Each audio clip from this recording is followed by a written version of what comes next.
This is a 1v1 production. Art first, life second.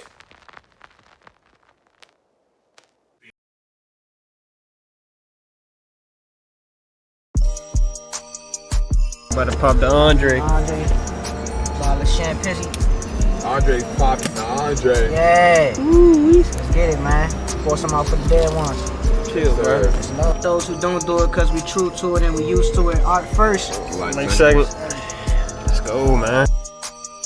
Action. When we about to take over New York. Like the light, bro. It's all good. They can wait. We on 1v1 time right now. You good? Come on, man. Hey, look, nice virgin. Oh, nah. We out here, man.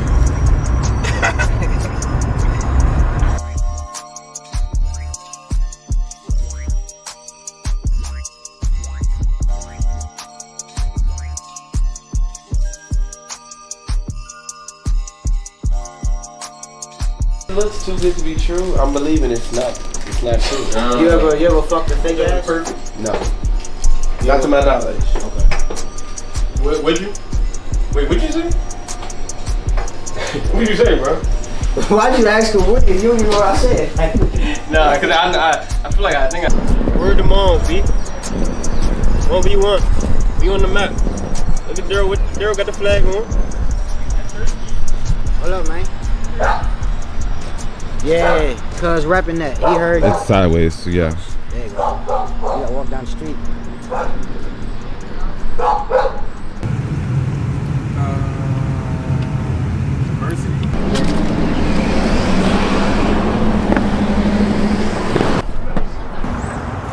Alright. Nigga.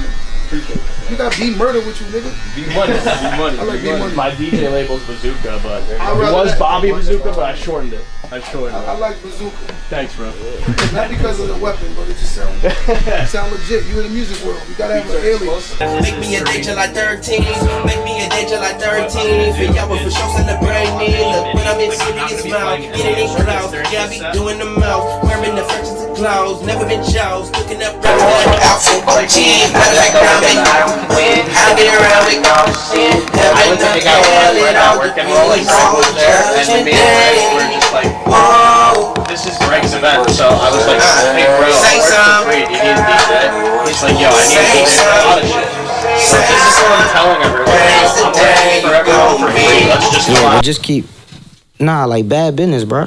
I mean, people do bad business all the time, but to me, I don't take bad business personal because, like, let's say I sell you funnel, right? Mm-hmm. And you're my man's or my brother. I'm like, yo, bro, I know the price that you get it for, and you're selling it for me for an upcharge.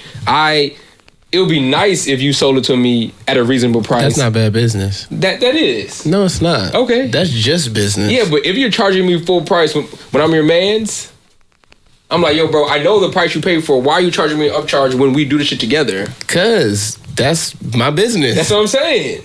But that's not bad business. Yeah. Okay. Bad business is saying that you're gonna do something. You set your price, Right. and then you say, you know what, I'm gonna give you bad service, even though I met your standard of price and we had an agreement. Right. It's like, bro, if you wasn't gonna do a good job, give me the real price so that you do a good job.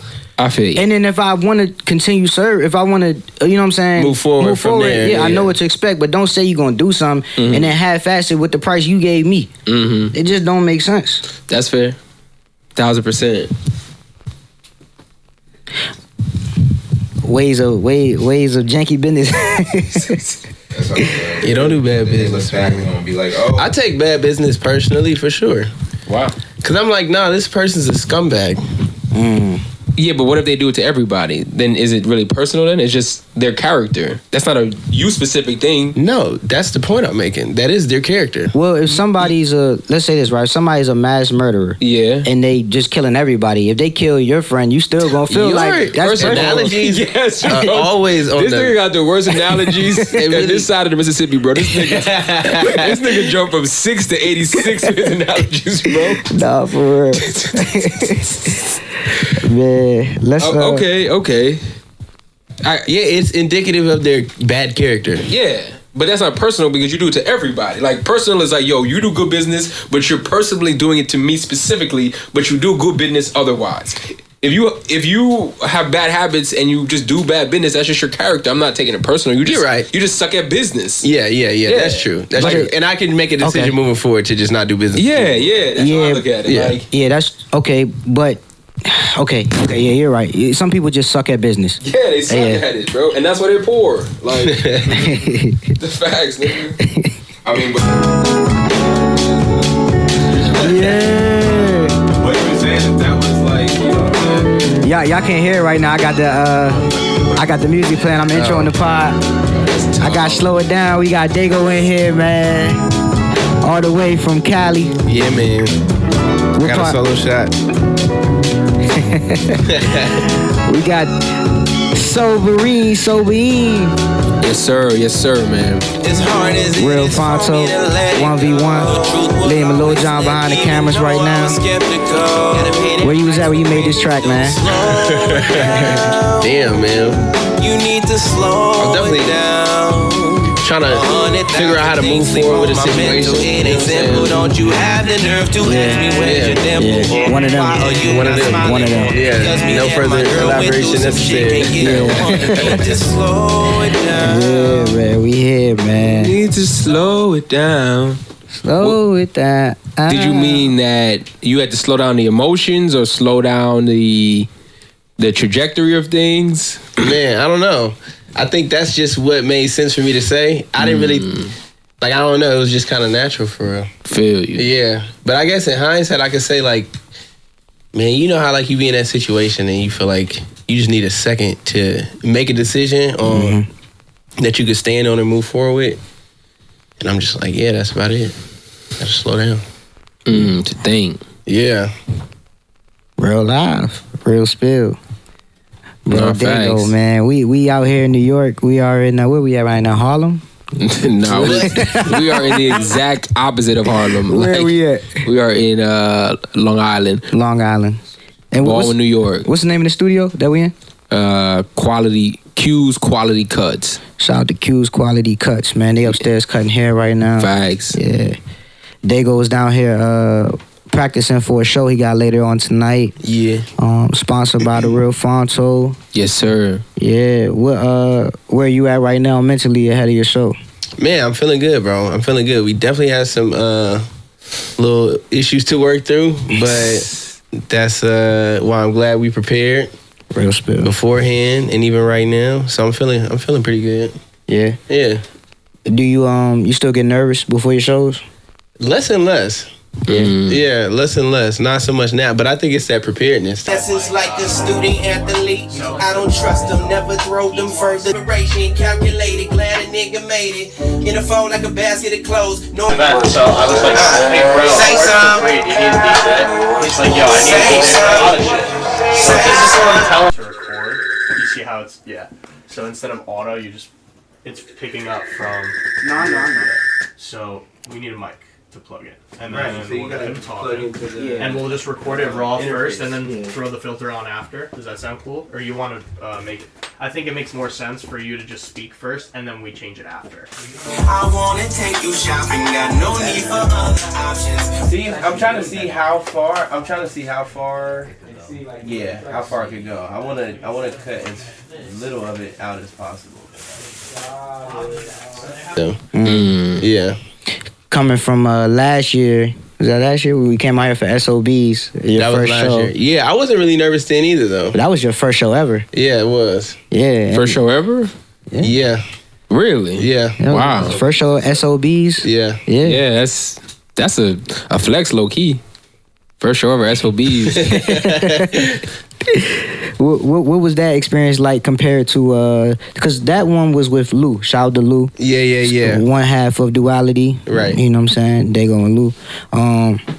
What would you say that experience was like compared to this one as far as you're doing a 30-minute solo act, compared to just doing I think you did 2 songs last year with Lou. Yeah. Yeah, so what's that like now? Man, I don't know. Like it's kind of surreal for real. Like it's a good feeling to be in this position and feel like I can be prepared for that. Like, cause to your point, last year when I did my first show, I wasn't ready for this. You know what I'm saying? But I do feel like that now. Like I've built like infrastructure around just making the music, which is really kind of what it takes to get to this point, because you gotta be able to have people help you out with certain shit that you just are not as inclined with as an artist, or even care to figure out for that matter. Yeah. Like, you know, like the shit that we were dealing with earlier. Right. Yeah. Man, as far as like vocals and everything like that, Yeah. you mind like sharing some of the particulars that go into that process of just like live performing and, you know, the details of Yeah. what are your like preferences for getting ready for a show? Like, how would you ideally want things to go? Well, rehearsal is key for sure. Yeah, rehearsal is key, because then you know where to take your breaths. You know, like where you're gonna want to inflect. You know, like what hand gestures even go with that lyric or whatever. Mm-hmm. So it's really just kind of on autopilot, and that's what helps you not be like nervous as much. To the first point, but as far as the vocals go, like it's just practice, bro. That's really all it is. It's just a matter of controlling your breath at the end of the day. And so you keep practicing, you're gonna like start to like memorize the cadence that you have to say the words, because it can be different live than how you spit it in the booth. Like 1000%. Yeah, yeah. So it's just a matter of just practice, bro. And it doesn't even need to be like in a rehearsal studio. It could just be in a car. Like, you know what I'm saying? Like, I rap my songs different now than I did when I was writing them. Because I've learned to perform them. Yeah. Wow. Yeah. Yeah.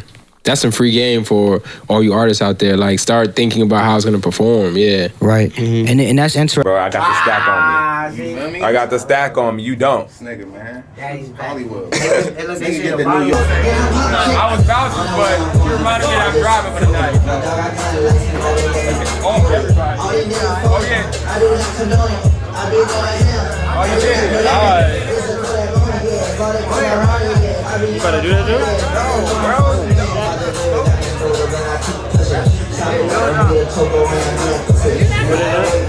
I gotta drive.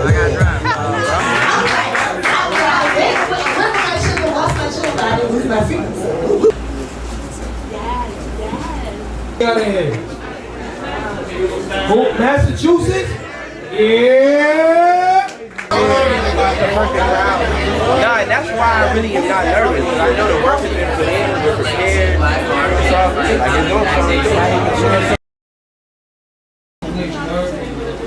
I'm going from state to state on y'all. Right now, we about to take it to the West Coast, you heard? Let me get some love for the West Coast, you heard? Woo! Yeah? Where you at, homie?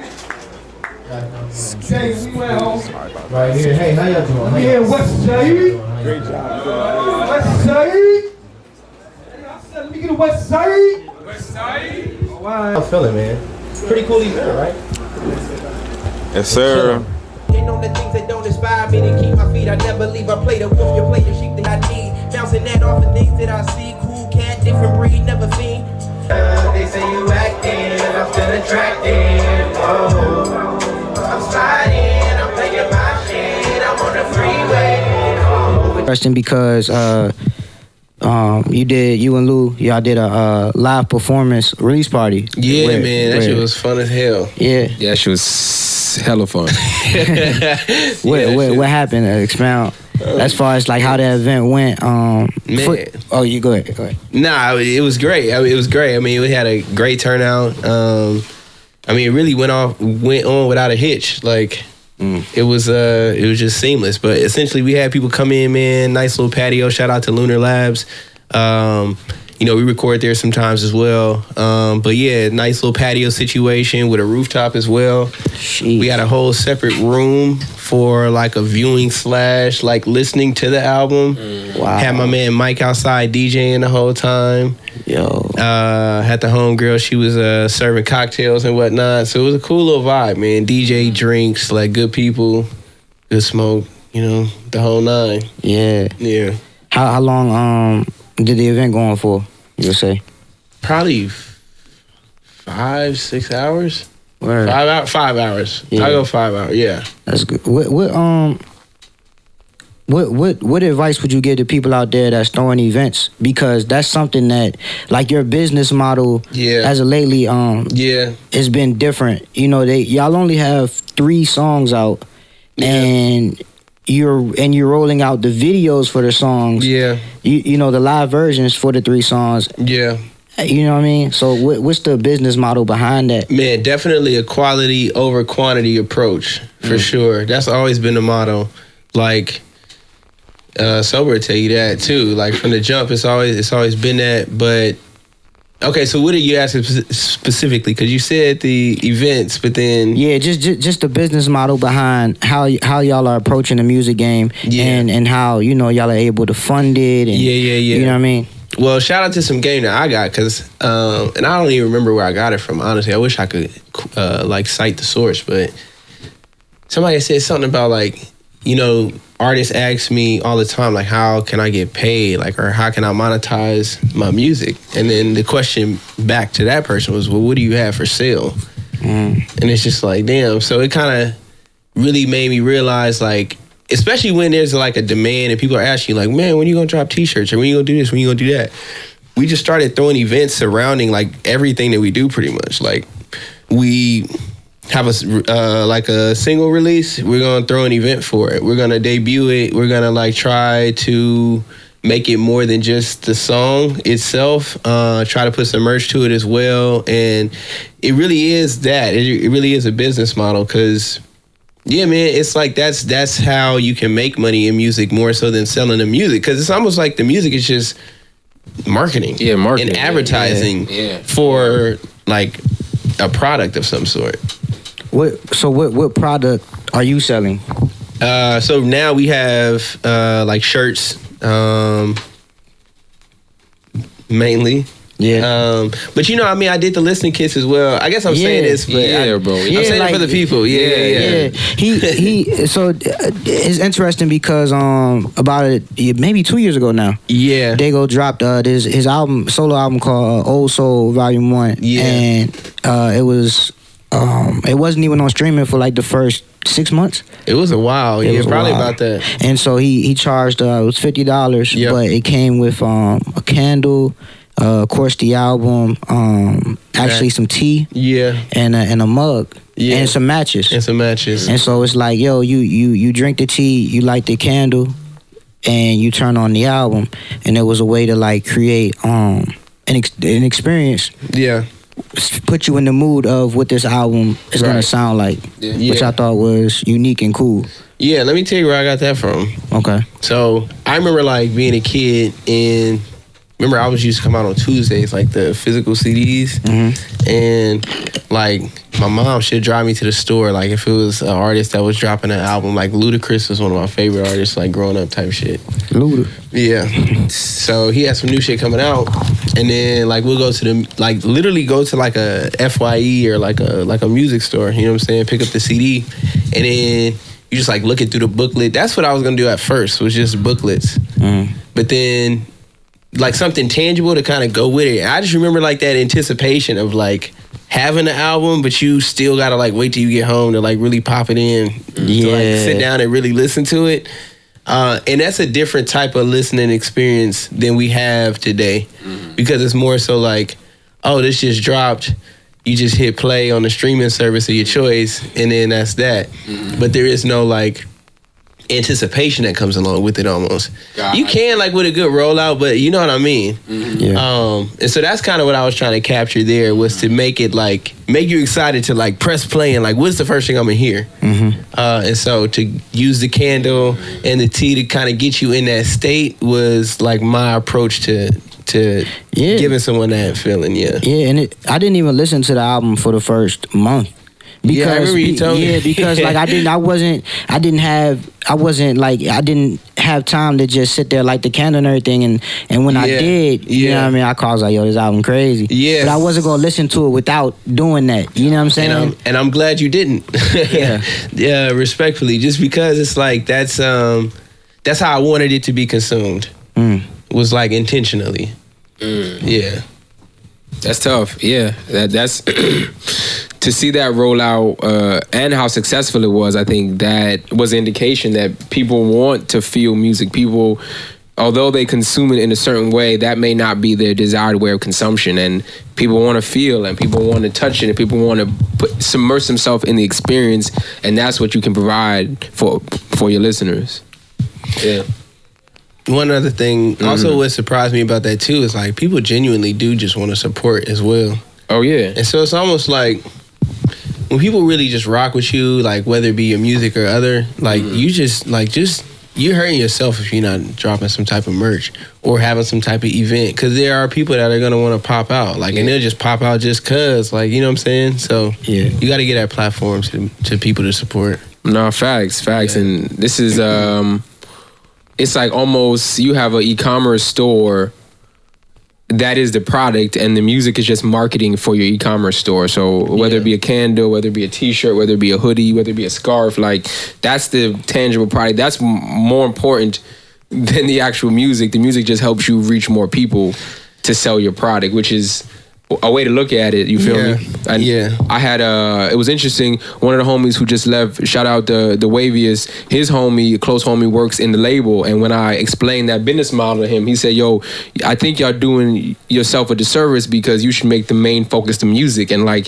the way that the labels push music, his mind couldn't comprehend to make money like the Larry June way. Like they've been so conditioned that we must take this music, we must build hype around it. Like that's the only way that artists can monetize it. But like, yo, ain't nothing wrong with being Larry June, bro. Larry June up, like that nigga set, like, you feel me? Like, so it's just think about how you want to approach and tackle it. It's crazy because like you look at game back in the day and shit, how Master P and them used to do it. It used to really be niggas making millions out the trunk. And you know, with the internet, it's supposed to be easier to do that.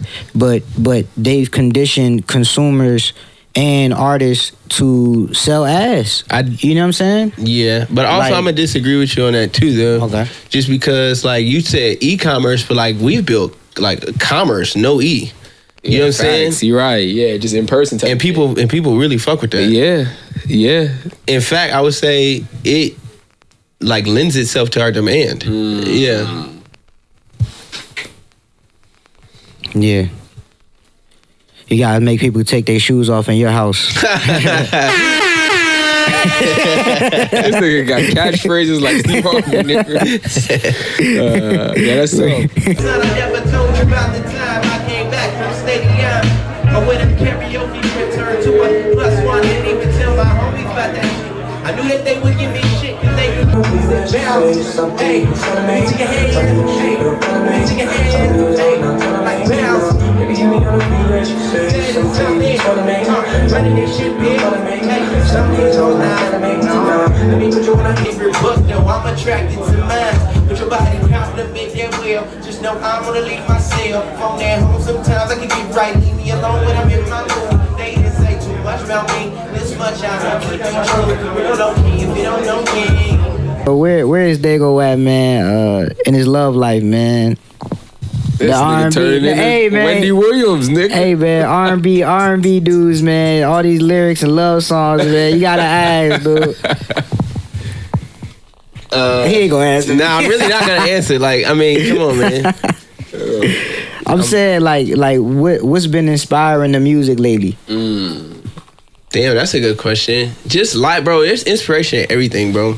It really is. Like, cause I might come up with a bar just from being on the street and like seeing a dog walk or something. You know what I'm saying? Just like anything might happen. It's like, all right, boom, you just make a connection. It's like that's a bar right there.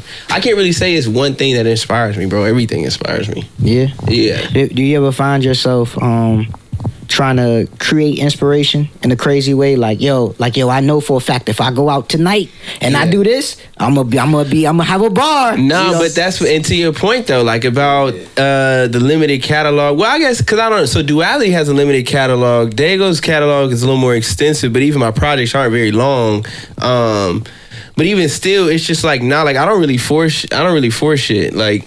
If it's not like sounding good, like there's most of the songs that I have recorded and finished are like out because I like them. Yeah, you know what I'm saying? It's so like it can take me a while to make a song, but when it's done, it's like it's ready. Yeah. Yeah. How many unreleased tracks you got right now? Like lifetime? Yeah. That's impossible. Hundreds, yeah. Yeah, you got you got anything for a solo album coming up? Like you think you're gonna get back to honestly, solo releases? I'm kind of feeling like I'm transitioning right now, like musically into I don't know, man. I'm trying to like create a sound for real. Like I have some shit that's, I definitely have an album's worth of music, but it'll probably never see the light of day. Because if I'm making music like for a project, which I typically do, if it didn't come out on that project, it's not gonna come out. Yeah. Why is that? Like, what's like the logic behind that? Or like, I don't even know if it's logic. It's more so just like it just didn't. It didn't make the cut. If it didn't make the cut, then it's not going to make the cut. You know what I mean? I feel it could be a fire song, but if it don't fit the theme or the concept, then it's like, it just we'll hold it until right. But it's no rush. I feel that. I've reused verses though, like on those songs that didn't go. Like, all right, well, boom, I can recycle that somewhere. Yeah, it's and yours. that may have come out. Yeah. That's tough. I'm curious, you mentioned inspiration. You may see a dog walking or shorty with a fat ass. Like, what does the process look like from, I feel this feeling emotion to song done? Like, does it lend itself to a bar that then leans to a hook that then becomes a song? Is it a feeling that you feel? And you mean like while I'm creating? Just when you feel that source of inspiration, like what's the next step from there? Is it hum some melodies? Is it write a bar down? Is it? My inspiration generally does come in the form of a melody. Okay. And that's where the starting point typically is, and then words come after that. Real loud. Yeah. Take me back to Cali before the music, before, you know what I'm saying, you decided to be an artist. What was your life like growing up in Inglewood? So I grew up between like Carson and Inglewood. I kind of claim both. But man, it was typical, I would say. Like I was real big into sports, man. Like I played baseball like my whole life, like all through high school, like to 12th grade. So I really was mainly focused on athletics. Like I didn't hardly do too much musically for real. It wasn't until I got to college that I started making music. So, and even then I wasn't really taking it seriously until like three years ago. So you never really, like this wasn't like who you was as a child as far as like wanting to do music.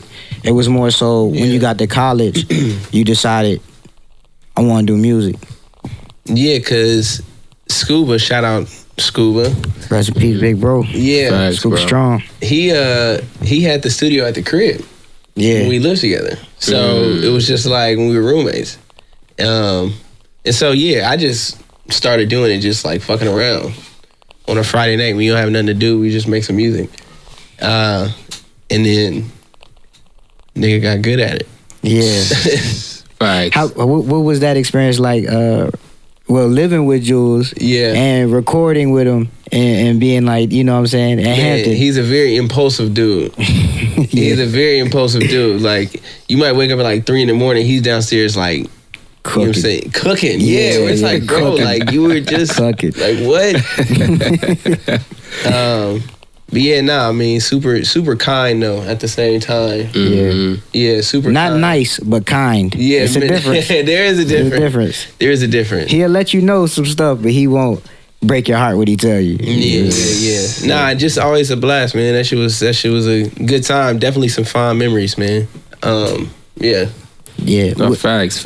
And just to kind of piggyback off that, I had the pleasure of, we had a show, the album release party we were just referring to, and that was the first time that I met DAIGEAU's family and shit, and I feel like that gave me a perspective into the person you are for me that I didn't have before. Like, if you know DAIGEAU, he comes off as a pretty clean cut dude, you feel me? Like, yeah. And I assume like that was based off environment. Like, I didn't know how strategic of a choice that was. Like, this nigga kind of grew up like, not to be too much, but like in the hood type shit. Like, most of his homies are on like some hood time and shit, and like you chose to carve out the person you are today kind of against the influences from your environment, which kind of is, I think it says a lot more. I think what not to kind of bring the energy down, but when with the whole scuba stuff, like,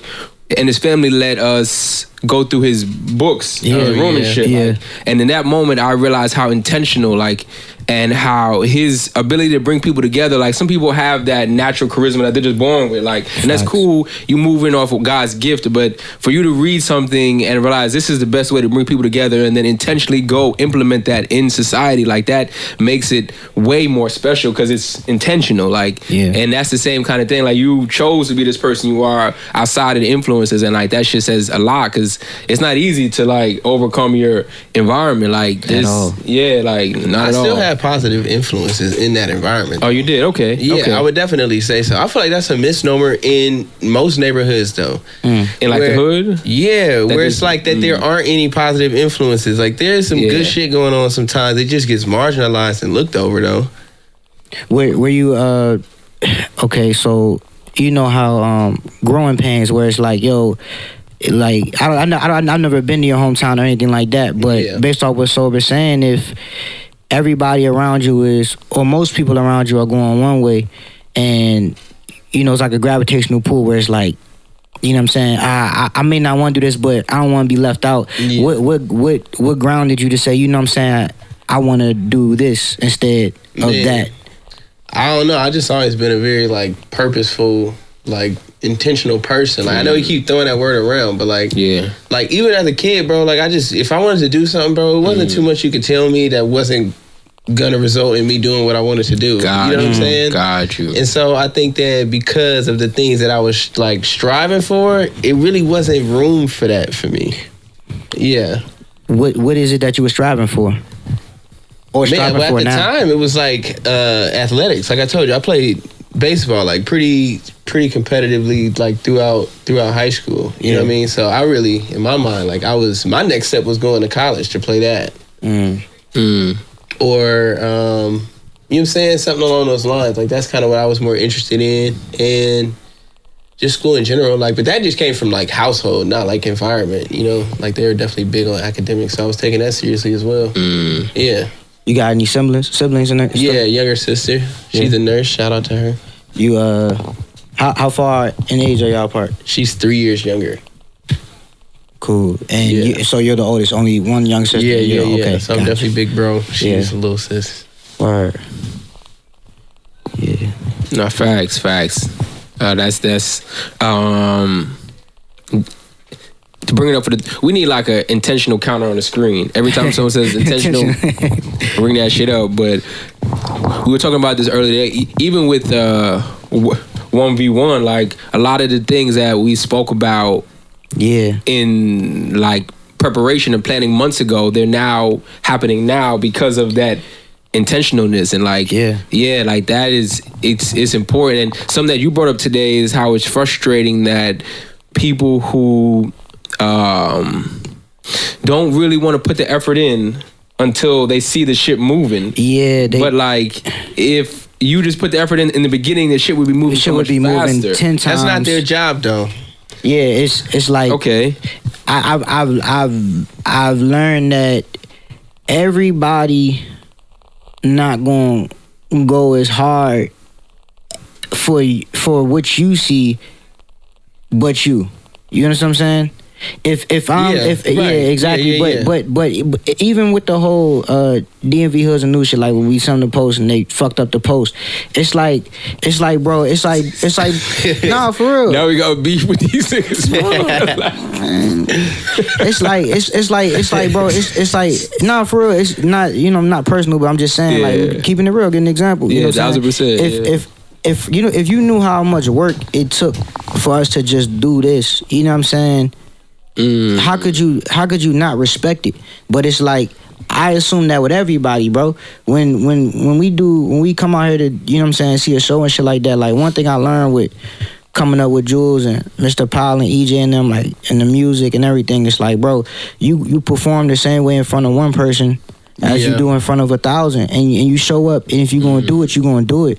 Like, I half-assed a show one time, and I fucked around and forgot my lyrics on stage, bro.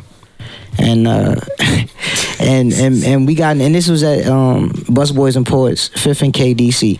And everybody was like, oh, cheer and say, oh, y'all did good, because we remember like the first 30 seconds, but after that it was mumbles. Just nothing. It was like, nigga, me and my cousin Momo was looking at each other. Yeah, like, and then once you fuck up that one time, it's hard, to get back on track. Yeah, and so wait. Can you please give me a? Fucking up on Busboys, fucking up at Busboys. It was bad. And you were just mumbling like no words, just like bro.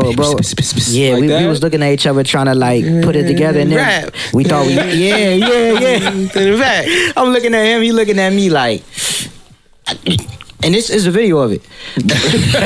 We thought we In fact, I'm looking at him, he looking at me like, and this is a video of it. It's a video. It's fully documented. Please drop that shit in the vlog, please, bro. I got you. Pull that shit up, man. So look. So Mr. Powell was there, right? So everybody in the crowd, you know, it's Busboy Poet. They nice. They're like, oh, y'all did good, and it's okay, it happens, and all that. And we feeling kind of decent. I get to the Mr. Powell. He don't say nothing. He just, you know. So we get back to the car, right?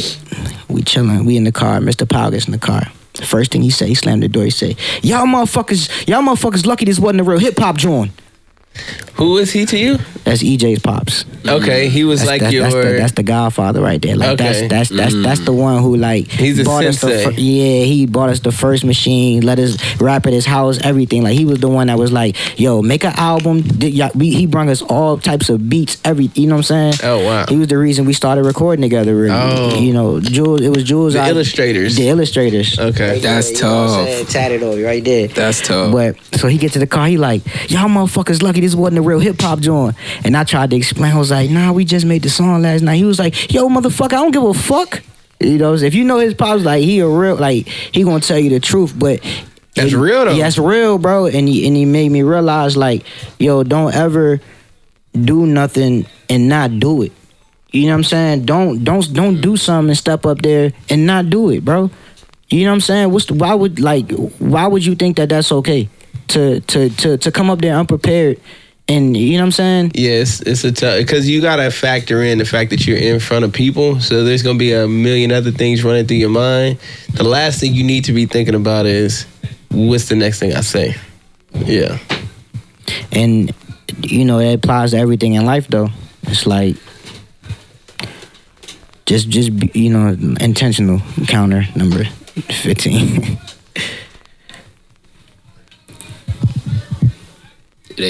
They wilding upstairs. This is a barbershop, man. Yeah.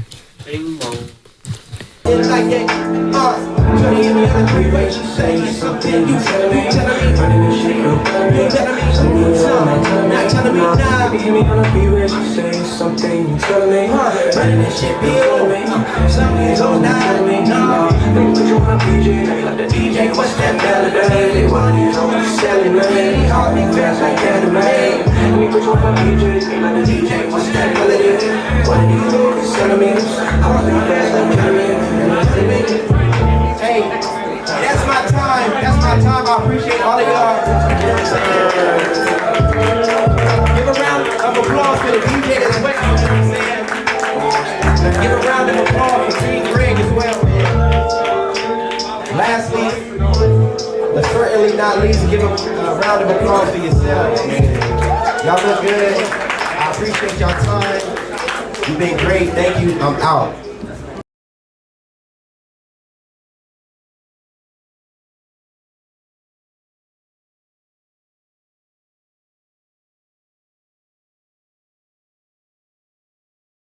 So we got the Cypher event tomorrow, man. You prepared, man? You got your bars ready? I'm definitely prepared, bro. Yeah? I'm definitely prepared. Got some bars ready, you know what I'm saying? I'm excited, though. But here's the thing. I know a nigga like you got bars that's like, I can't even compete with your bars for real. You got that. But, I mean, I'm not going to deny it, you know what I'm saying? You definitely got that, bro. No, I'm fucking with you. But nah, it's like, the reason, and this was the idea behind the Cypher, yo. I wanted everybody, this is the reason why we didn't do no rehearsal, no nothing. I don't want this to be planned. I want everybody to go with the flow because everybody should be uniquely themselves, which is what a cipher is about. It's about building. We're not there to compete. It's not a battle rap. Now, of course, we want to be like the hardest shit you ever heard. Exactly. But it's inherent. Competition is inherent. Exactly. But I want you to do that to be your best self. It's not about, because you gonna do something that I'm not gonna do. I'm gonna do something that you're not gonna do. Fact. And the people that are looking for that, they need to have that variety so they can say, yo, cause like some of the shit I like, niggas don't like that shit, bro. You know what I'm saying? Yeah. So it's like, but I'm grateful that the people that I look at, I'm like, yo, if they would have tried to be part of like the cool crowd, I wouldn't have had nobody to look at. Yeah. So and be what I think is a version of my higher self. Right. So I think that's the importance of the cipher. Nah, that's why I'm looking forward to it, bro. It's definitely gonna be a good time. I know some of the MCs that are gonna be there. It's my phone. That's you. Nah, what you about to say though? Nah, yeah, it's gonna be some high quality talent there. Yeah. Yeah, so I'm looking forward to. Who you anticipating to hear? Man, well, I will say this first and foremost. I wish Boobie was able to be there. Bro, you know what I'm saying? Supposed to shout out be, man. to Boobie. I know he has shout some out stuff Boobie come out. Holiday, man. Yeah. Terry Mack gonna be there. Yeah. So for sure, yeah.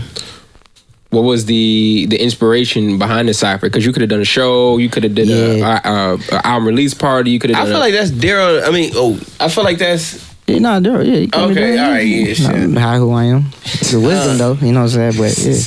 Nigga name dropping out here, bro. I don't mind. This nigga Gunna.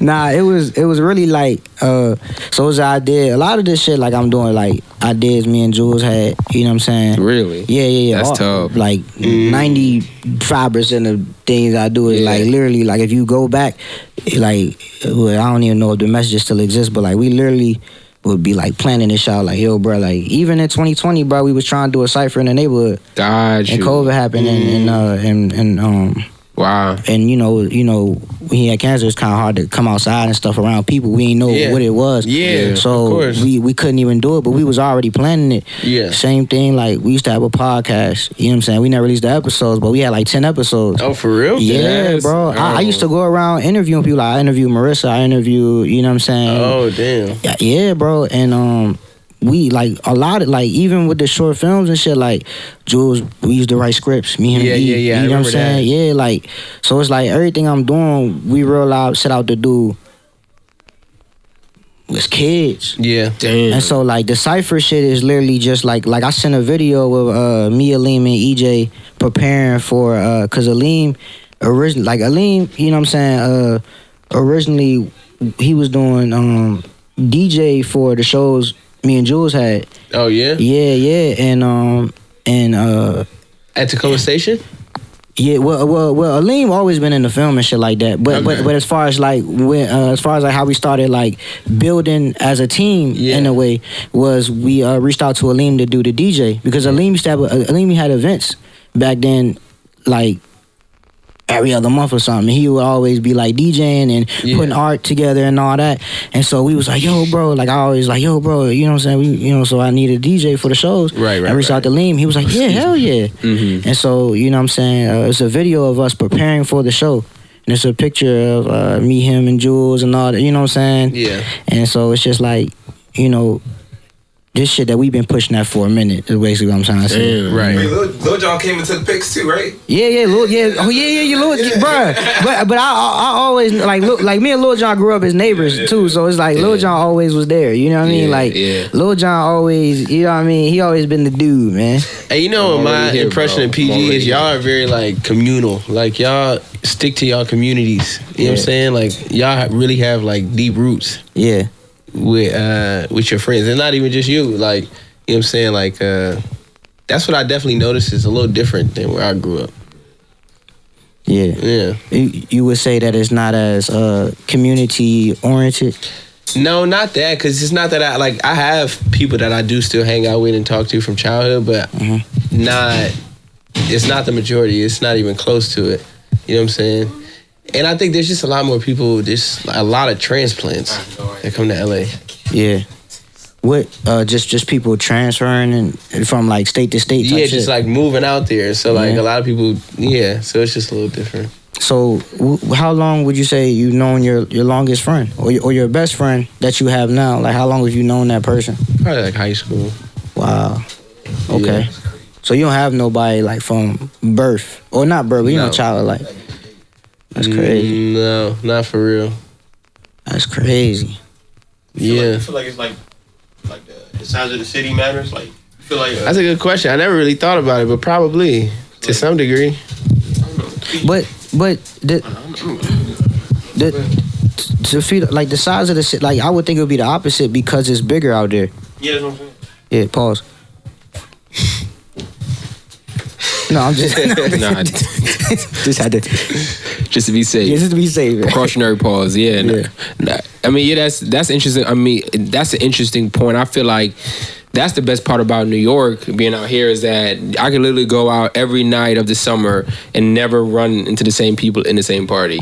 So like, it really allows you to be your full self because you probably won't see this person again. You feel me? Like, I feel like even back in Hampton, the fact that you see the same people every day for 4 years, even if it's not conscious, you're conscious of how people perceive you because it's gonna stick with you. If you do some fucked up shit on day 2, until you graduate, you smelly butt nigga. You feel me? Like whatever it is. Like if you fuck the shorty with the droopy eye, like that's your body for 4 years. So like the city is so big, it allows people to really be their authentic self because niggas can't judge you because you're probably gonna see me again. Like, so I feel like LA has that same thing. Like when you go to LA, the times I've been out there, you meet people from Arkansas, Minnesota, All from out of the country. Yeah, out the country who just all came here because it's that kind of like entertainment mecca and shit. Well then how do you ground yourself? Like how do you say, yo, this is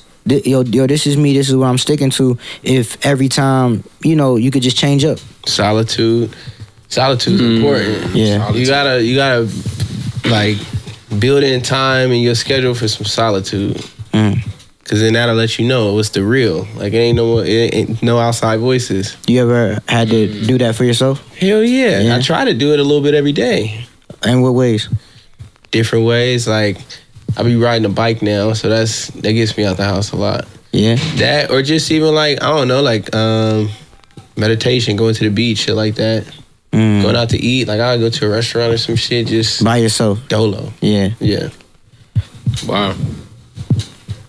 That's dope. That's dope. Yeah.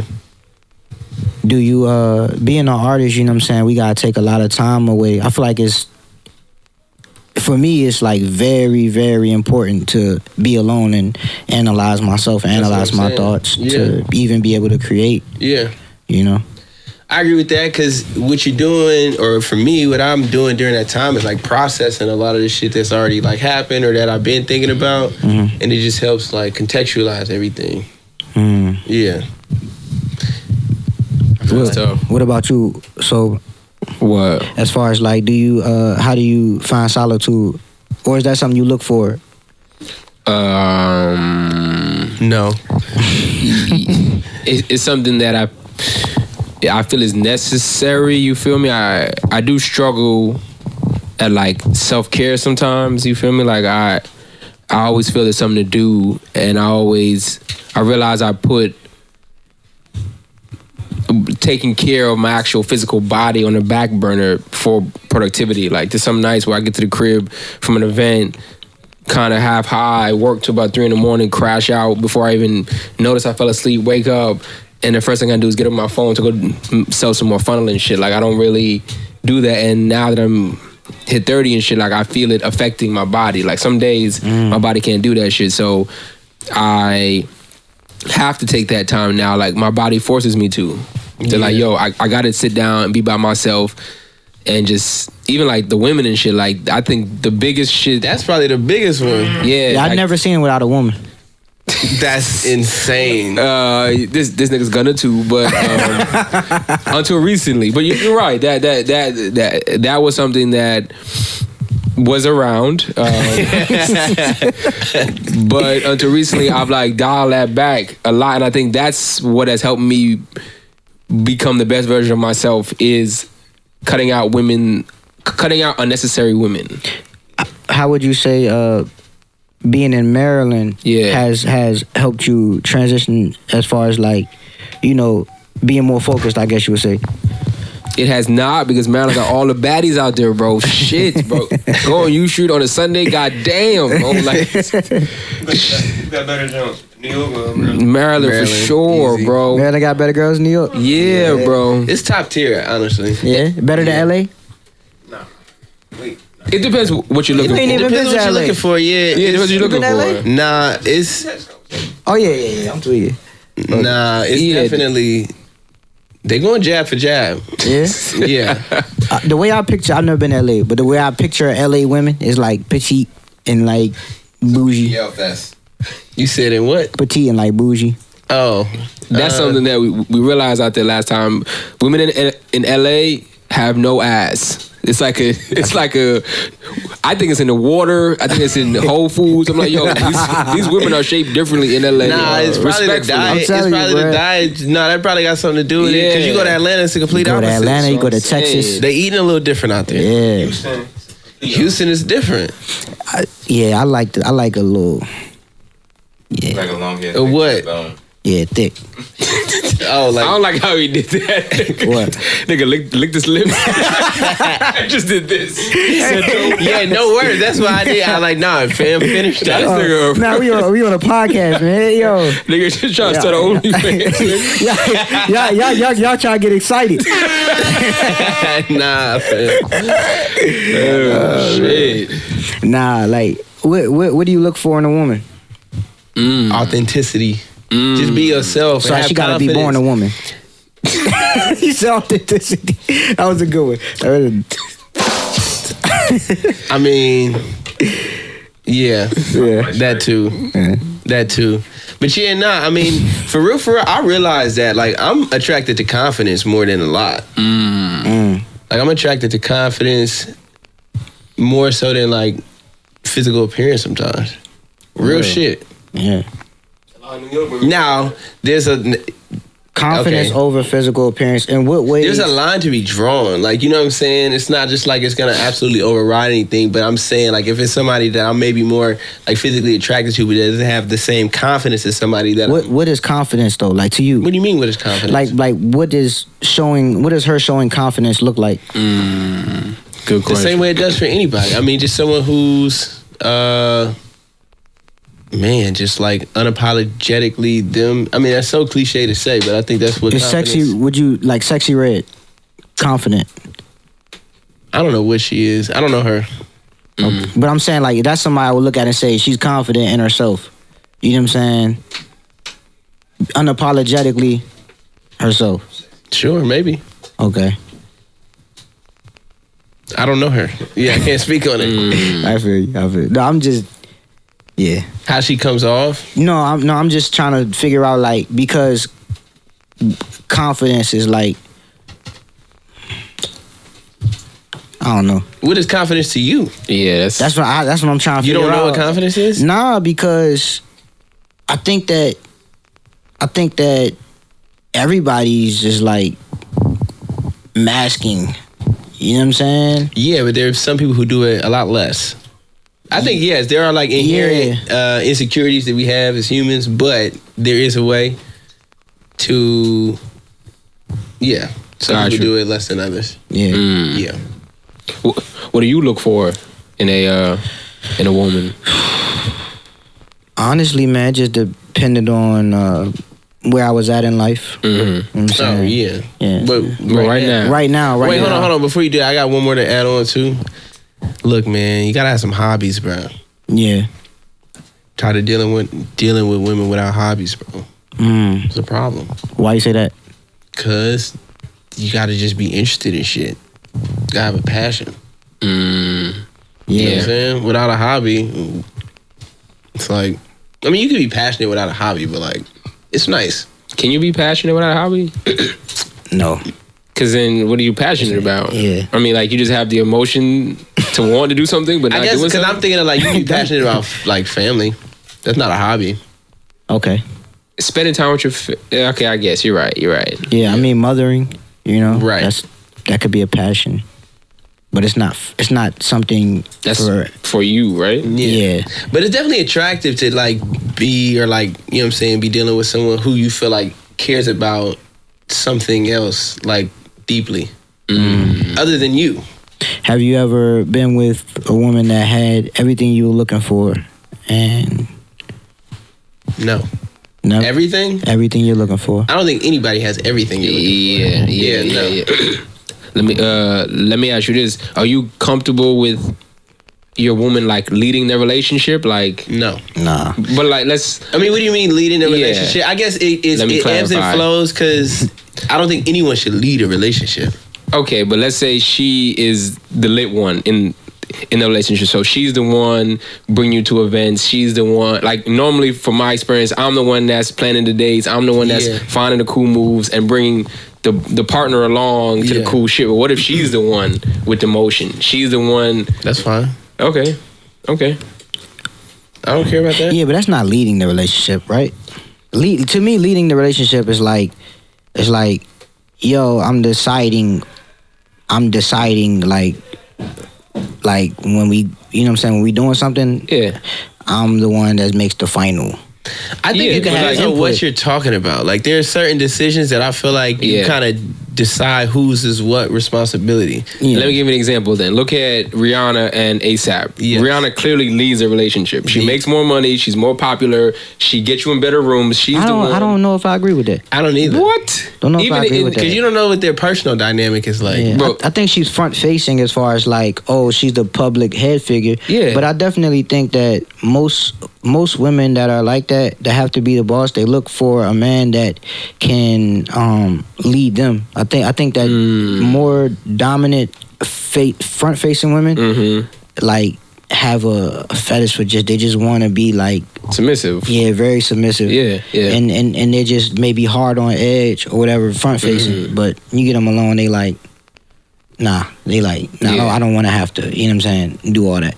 So you're telling me, well, I super agree, but you think that if on the same day Rihanna wants to go to the VMAs and ASAP wants to go to fucking the BET Awards, they're going to the VMAs. Like, if it's a decision of my or yours, I feel like it sways towards Rihanna way more than ASAP, which is she's not leading it, but she is the one that is the decision maker. I feel she's like. That would make her the breadwinner.